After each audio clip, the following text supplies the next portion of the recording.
Kash Patel's recent actions have sparked outrage across political circles, raising serious questions about transparency and accountability within the FBI.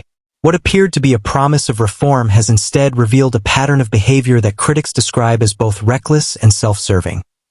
The controversy centers around multiple fronts: the handling of sensitive investigations, questionable expenditures of taxpayer funds, and organizational decisions that many argue prioritize political loyalty over institutional integrity. Recent developments have brought renewed attention to one of the most scrutinized criminal investigations in modern history, the Jeffrey Epstein case. During a Senate hearing, a question posed by a Republican senator cut straight to the heart of ongoing concerns about the scope and thoroughness of this investigation. Who, if anyone, did Epstein traffic these young women to besides himself? Himself. There is no credible information. None. If there were, I would bring the case yesterday that he trafficked to other individuals. And the information we have, again, is limited. So the answer is no one? For the information that we have. In the files? In the case. That response has drawn fierce criticism from legal experts and advocates who have long argued that the Epstein investigation was far more complex than a single perpetrator acting alone. Evidence presented during the trial of Ghislaine Maxwell painted a picture of an organized operation involving multiple enablers and participants. Yet the current narrative from federal authorities appears designed to minimize the breadth of that criminal enterprise. Critics contend this represents a deliberate effort to contain an investigation that could implicate powerful figures across multiple sectors of American society. This approach marks a stark departure from the aggressive rhetoric Patel employed before assuming his current position. During his time as a commentator and podcast host, he frequently criticized what he termed government waste and called for aggressive investigations into elite corruption. One particular target of his criticism was the use of government aircraft by FBI leadership. He repeatedly condemned his predecessors for what he described as frivolous and expensive travel at taxpayer expense. News analyst Chris Hayes examined this troubling pattern of hypocrisy in detail. Back in 2023 and 2024, when the current FBI director was working as a podcaster, obsessed with cleaning up the deep state, slashing government spending, he had one specific idea about how to do it. Chris Wray doesn't need a government-funded G5 jet to go to vacation. Maybe we ground that plane. $15,000 every time it takes off. Just a thought. Go take their money. Chris Wray doesn't need a private jet. We're not the guys running around on private jets. And somebody maybe in Congress should ask for how many flights on a private jet Director Comey took, or my predecessor Director Wray took, and how many personal trips they took. Don't knock it until you try it. That's what I say about private jets. The use of government jets for personal travel by former FBI director was sort of an obsession of Patel's for years. In 2023, Patel called former director Chris Wray a, quote, government gangster for his jet usage, which is why it was surprising to see Patel repost this photo on Sunday of him in his FBI-branded hoodie out on a date with his country singer girlfriend, Alexis Wilkins. Now, Wilkins was performing at a Penn State sporting event on Saturday. And if you're wondering how Kash Patel got there to support her, well, public flight logs show he took a taxpayer-funded government jet. Later that night, that same jet flew from Pennsylvania to Nashville, where Patel's girlfriend lives. Now, I should know, FBI directors are required by law to use government planes for security purposes. It's a point Patel raised in May when Senate Democrats last inquired about his jet usage. Well, this is a great point. Do you know why I have to use a private jet? Because Congress made it mandatory. Okay. In April 5th, well, we didn't make it mandatory that you go to UFC games with Mel Gibson. Are you telling me I can't go home? You got to use some judgment here. I love the logic there. I had to go to the event. So what, I'm supposed to stay there? Well, you don't have to go to every event. Patel's lack of judgment when using a taxpayer-funded plane for private excursions during a government shutdown on the eve of SNAP benefits running out is really just the tip of the iceberg. I mean, we have seen members of the Trump administration taking advantage of government perks, like DHS Secretary Kristi Noem, who spent more than $172 million on private jets. The irony of that exchange cannot be overstated. A man who built his public profile condemning government excess now finds himself defending the very practices he once attacked. The justification that security protocols require government aircraft use does not address the fundamental question.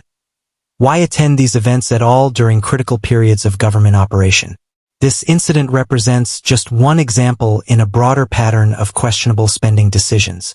Multiple reports have detailed luxury vehicle purchases, including a fleet of high-end armored BMWs acquired to replace existing motorcade vehicles. These expenditures have occurred during a period of significant budget constraints affecting other government services. The contrast between Patel's previous statements and current actions has not gone unnoticed. His transformation from a critic of government excess to someone who appears to embrace those same privileges has undermined his credibility with both supporters and skeptics. Beyond travel expenses and vehicle purchases, Patel has announced sweeping organizational changes that have raised additional concerns. He recently revealed plans to permanently close the FBI's iconic J. Edgar Hoover building in Washington, D.C., relocating operations to the Reagan building. According to Patel's announcement, this decision reverses more than 20 years of failed attempts to modernize FBI headquarters. Previous plans would have cost taxpayers nearly $5 billion for a facility that wouldn't have opened until 2035. By selecting the existing Reagan building instead, he claims billions will be saved while allowing the transition to begin immediately with necessary infrastructure upgrades already underway. He framed this as putting resources where they belong, defending the homeland, crushing violent crime, and protecting national security. The move would deliver better tools for today's workforce at a fraction of the cost. However, critics view this decision through a different lens. They argue that relocating FBI headquarters serves a more strategic purpose, disrupting institutional knowledge, removing personnel from their established networks, and creating opportunities to install politically loyal appointees in key positions. Multiple sources within the Bureau have reported increased pressure to demonstrate loyalty to the current administration. Career professionals who have expressed concerns about political interference have allegedly faced reassignment or other forms of professional retaliation. This atmosphere has intensified concerns about the independence of ongoing investigations, particularly those that might involve politically sensitive subjects. The restructuring appears designed not merely to change locations, but to fundamentally reshape investigative priorities and institutional culture. Reports have emerged indicating that significant resources are currently being devoted to reviewing and redacting documents related to the Epstein case. FBI personnel have reportedly been working extensive overtime hours, costing millions of dollars, to process newly discovered materials. This raises troubling questions about why redaction efforts would require such intensive focus rather than making these documents available to the public. The emphasis on document control rather than active investigation has frustrated advocates who believe justice remains incomplete. They argue that resources should be directed toward identifying and prosecuting any individuals who participated in or enabled Epstein's crimes, rather than managing information flow. Patel's assertion during the Senate hearing that there is no credible information about co-conspirators directly contradicts years of investigative reporting and witness testimony. This appears to be a deliberate effort to redirect FBI resources away from investigations that could potentially implicate powerful individuals with connections to the current administration. This pattern of behavior extends beyond the FBI. Other cabinet officials have faced similar scrutiny for their spending decisions and operational priorities. Department of Homeland Security Secretary Kristi Noem has become a focal point for criticism regarding both management style and fiscal responsibility. MSNBC analyst Jen Psaki examined the mounting evidence of financial mismanagement. ProPublica published quite a scoop about Trump DHS Secretary Kristi Noem that in any other era, I should say, would be a career-ending scandal. But to understand the pattern of corruption of this woman, we just have to zoom out just a little bit, just for a moment. Because since Noem took over DHS at the beginning of the year, she's become known for appearing to be more obsessed with putting on various costumes than doing her actual job. I mean, she donned a bulletproof vest just to talk to her own agents. She wore a Customs and Border Patrol uniform on Fox News. And of course, she is constantly, and I mean constantly, throwing on a cowboy hat and riding horses, always with plenty of cameras around to capture the moment. But Noem's apparent obsession with image actually goes much further than just putting on costumes, because she has directed more than 200 million taxpayer dollars into TV ads to promote her work at DHS. And just to put it in context, that is nearly twice what DHS spent on ads altogether in all of last year. And the content of those ads have already been a scandal kind of in and of themselves. I'm Kristi Noem, the United States Secretary of Homeland Security. Thank you, President Donald J. Trump, for securing our border. And if you were wondering who exactly the target audience is for that, DHS spent $30,000 to run that ad, the one I just showed you, specifically in the ad market where Mar-a-Lago is. Now, as much as spending tens of thousands of dollars to make sure your ad plays on the TV near the president is a bizarre waste of taxpayer money, $30,000, it turns out, is a drop in the bucket compared to the more than $200 million DHS has spent this year making and airing ads. And the rest of that money is where the story gets truly bonkers. I mean, since March, we have known that DHS skipped the normal competitive bidding process when giving out the contracts to make and air these ads. DHS claimed that because Trump declared an emergency at the southern border, they didn't have to waste time getting competitive bids. And that brings me to the first part of ProPublica's big scoop, because it turns out that the majority of that no-bid contract money, $143 million taxpayer dollars, went to this kind of mysterious LLC in Delaware, an LLC that was created just days before it got that no-bid contract, just days. And the man who owns the home that LLC lists as its address did not respond to ProPublica's questions. Now, when asked why the agency chose that LLC, DHS said, quote, "The results speak for themselves," and then proceeded to claim that Trump has made the border the most secure it has been in American history. Not exactly answering the question. So DHS gave a $143 million no-bid contract to a brand new LLC that no one seems to know anything about. That is obviously a scandal enough. The revelations about DHS spending practices mirror the same patterns visible across multiple agencies. Competitive bidding processes designed to ensure accountability and value for taxpayers are being systematically circumvented through emergency declarations and expedited approvals. Noem's approach to leadership has emphasized public visibility through carefully staged photo opportunities. She has appeared in various uniforms and gear, including bulletproof vests and Border Patrol attire, often accompanied by professional camera crews documenting these appearances for maximum publicity value. This focus on imagery has been accompanied by unprecedented spending on advertising. The Department of Homeland Security has allocated over $200 million to television advertisements this year, nearly double the entire previous year's advertising budget.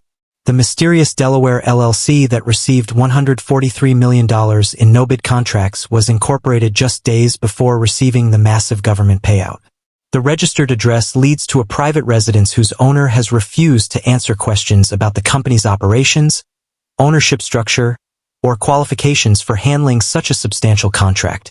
When pressed to explain the vendor selection process and justify bypassing competitive bidding requirements, DHS officials offered only vague assertions about border security achievements. They refused to provide documentation about how this particular company was identified, vetted, or chosen over other potential contractors. This represents a textbook example of the kind of government waste and potential corruption that many officials claimed they would eliminate. Instead, the absence of transparency and accountability has only deepened as emergency powers are invoked to justify decisions that would normally require rigorous oversight.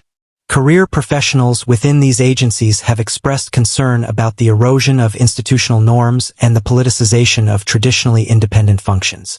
The long-term consequences of these changes may extend well beyond the current administration, affecting public trust in federal institutions for years to come. The pattern revealed across multiple agencies suggests a systematic approach to governance that prioritizes political loyalty and public relations over institutional expertise and established procedures. Officials who position themselves as reformers determined to eliminate waste and corruption now face credible allegations of engaging in precisely the behavior they once condemned. What remains clear is that the gap between campaign promises and governing reality has rarely been more stark. Patel's jet trips to sporting events and concerts, Noem's mysterious contracts and publicity spending, and the systematic redirection of investigative resources away from politically sensitive cases all point to the same troubling conclusion. As these controversies continue to unfold, Oversight bodies in Congress have initiated inquiries into spending practices, personnel decisions, and investigative priorities. Whether these inquiries will result in meaningful accountability remains uncertain, given the current political dynamics and the apparent unwillingness of many officials to demand answers. The American public deserves transparency about how taxpayer resources are allocated, how investigations are conducted, and whether political considerations are influencing decisions that should be based solely on law and evidence. Until those standards are met, questions about integrity and accountability will continue to dominate public discourse surrounding federal law enforcement and national security agencies.